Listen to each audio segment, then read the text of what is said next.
मराठा समाजासाठी लागू झालेल्या हैदराबाद गॅझेटनंतर आता बंजारा आणि धनगर समाजही आरक्षणासाठी मैदानात उतरले आहेत.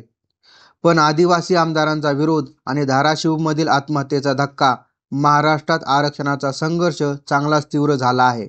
राज्य सरकारने मराठा समाजासाठी हैदराबाद गॅझेट लागू करत ओबीसी प्रवर्गात समावेशाची प्रक्रिया सुरू केली आहे. या गॅझेटचा आधार घेत बंजारा समाजाने सुद्धा एसटी प्रवर्गात समावेशाची मागणी केली आहे. नंदुरबारचे आमदार आमशा पांडवी यांनी बंजारा आणि धनगर समाजाच्या मागणीला तीव्र विरोध केला आहे.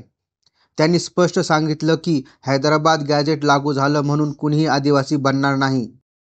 पवन चव्हाण या बंजारा समाजातील तरुणाने आरक्षणाच्या मागणीसाठी आत्महत्या केल्याचा दावा कुटुंबियांनी केला आहे.